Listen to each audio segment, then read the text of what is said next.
변경 노선 경제성 분석 않고 경제성 있다는 국토부. 김성진 기자.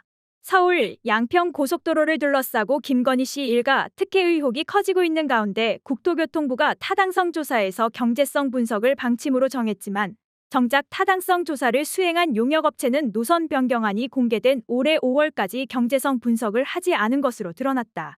국토부는 김건희 씨 일가 땅 인근으로 고속도로 노선을 변경하는 방안이 경제성이 있다고 주장하고 있지만 제대로 된 경제성 분석조차 실시하지 않은 사실이 문서로 확인된 것이다.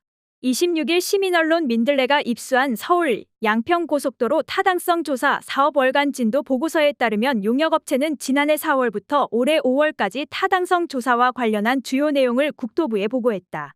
월간 진도 보고서는 용역업체가 매달 사업 추진과 관련해 주요 내용을 국토부에 보고하는 문서로 총 3쪽으로 구성돼 있다. 용역업체는 지난해 4월부터 매달 제출한 월간 진도 보고서를 통해 착수보고 자료 준비, 노선대 검토, 교통량 검토, 예타한 노선 분석, 관계기관 협의 등을 추진했다고 국토부에 보고했지만 경제적 타당성 분석과 관련한 내용은 한 건도 보고하지 않았다. 이는 용역업체가 월간 진도 보고서에 첨부하는 상세 공정표에서도 확인된다. 업체는 착수보고, 대안 선정 및 기술적 검토, 관계기관 협의, 최적 대안 선정, 교통수요 예측 등 공정을 완료했지만 경제적 타당성 분석은 7월 하순에나 수행하는 것으로 계획했다. 상세 공정표 상으로는 노선 변경안이 공개된 올해 5월에 와서야 편익 산정 작업에 착수한 것으로 보이지만 원희룡 국토부 장관이 도령고속도로 백지화를 선언하면서 비용 분석, 총 사업비 산정 등 경제성 분석 관련 일정은 상당히 수년됐을 것으로 예상된다. 고속도로 노선 변경에서 경제성 분석은 최적 대안 도출과 교통량 분석 등과 함께 필수적인 사안이다. 국토부도 지난해 1월 비공개로 작성한 서울 양평 고속도로 타당성 조사 추진 방침 문서에서 경제성 분석을 주요 과업 내용으로 제시했다. 하지만 최소한의 경제성 분석이 이뤄지지도 않은 채 노선 변경을 발표한 것은 납득하기 어렵다. 그럼에도 국토부는 용역업체가 노선 변경을 제시했으며 김 씨 일가의 땅이 있는 강상면 병산리로 노선을 바꾸는 것이 경제성 있다는 주장만 되풀이하고 있다. 구체적인 근거도 없다. 국토부는 지난 10일 국토부 출입기자단에게 배포한 설명 자료에서 노선 변경이 가장 높은 경제성이 예상된다고 했지만 근거를 제시하지 못했다.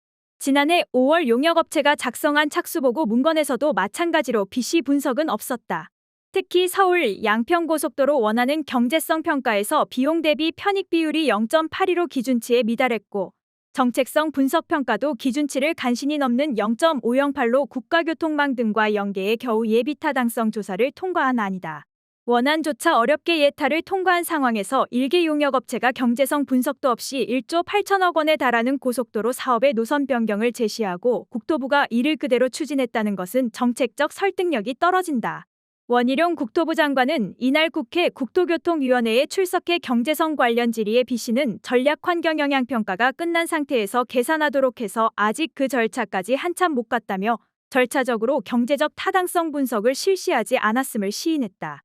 원 장관은 다만 우리가 B씨가 잘 나올 것이라는 예상을 얘기하는 이유는 비용이 얼마가 추가됐는지 나왔고 거기에 따라서 교통량 분석을 했기 때문이라면서도 근거를 전혀 제시하지 않았다.